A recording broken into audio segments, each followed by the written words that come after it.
Assalamualaikum warahmatullahi wabarakatuh. Saya Selvi Friska Oktaviantanti dari kelompok 7 Perencanaan dan Evaluasi Pendidikan. Di sini saya akan menjelaskan mengenai pengertian metode perencanaan program pendidikan. Menurut bahasa, metode adalah cara sistematis dan terpikir secara baik untuk mencapai tujuan.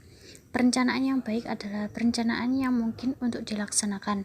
Melalui perencanaan dapat dilaksanakan tujuan yang akan dicapai, ruang lingkup pekerjaan yang akan dijalankan, orang-orang yang terlibat dalam pekerjaan itu, berbagai sumber daya yang diperlukan, serta langkah-langkah dan metode kerja yang dipilih berdasarkan urgensi dan prioritasnya. Semua itu menjadi arah dan panduan dalam berorganisir unsur manusia dalam pendidikan. Pengarahan dan pemanfaatan berbagai sumber daya guna menunjang proses pencapaian tujuan dan dapat dijadikan sebagai alat pengendalian tentang pencapaian tujuan. Dengan demikian, metode perencanaan pendidikan adalah pola atau acuan dan cara yang ditempuh dalam menyusun rencana pendidikan. Saya Suci Nurhania. Di sini saya akan menjelaskan macam-macam metode perencanaan program pendidikan. Berikut ini beberapa metode yang digunakan dalam perencanaan pendidikan yang dikemukakan oleh August W. Smith, yaitu yang pertama, metode analisis mengenai alat, cara, dan tujuan.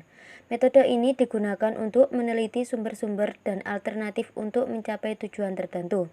Ada 3 hal yang perlu dianalisis dalam metode ini, yaitu means yang berkaitan dengan sumber-sumber yang diperlukan, whys yang berhubungan dengan cara dan alternatif tindakan yang dirumuskan dan akan dipilih, dan yang terakhir yaitu ends yang berhubungan dengan tujuan yang hendak dicapai.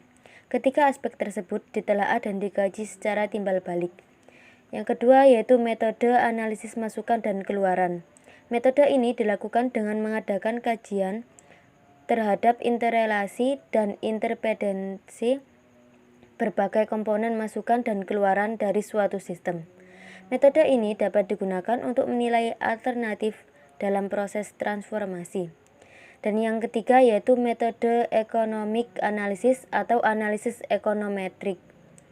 Metode ini digunakan data empirik, teori ekonomi, dan statistika dalam mengukur perubahan dalam kaitan dengan ekonomi. Metode ekonometrik mengembangkan persamaan-persamaan yang menggambarkan hubungan ketergantungan di antara variabel-variabel yang ada dalam suatu sistem.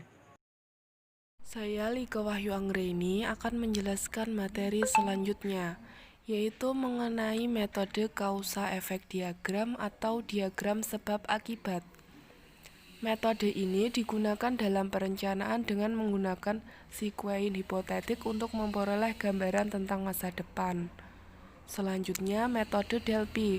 Metode ini bertujuan untuk menentukan sejumlah alternatif program, mengeksplorasi asumsi-asumsi atau fakta yang melandasi judgement tertentu dengan mencari informasi yang dibutuhkan untuk mencapai suatu konsensus. Selanjutnya, metode heuristik.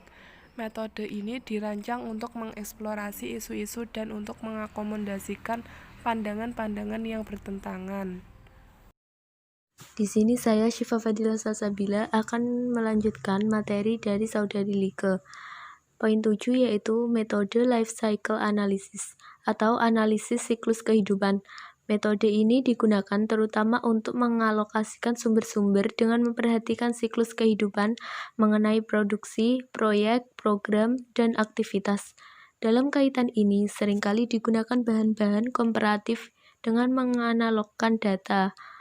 Langkah-langkah yang ditempuh dalam metode ini adalah fase konseptualisasi, fase spesifikasi, fase pengembangan prototipe, fase pengujian dan evaluasi, fase operasi, dan yang terakhir yaitu fase produksi.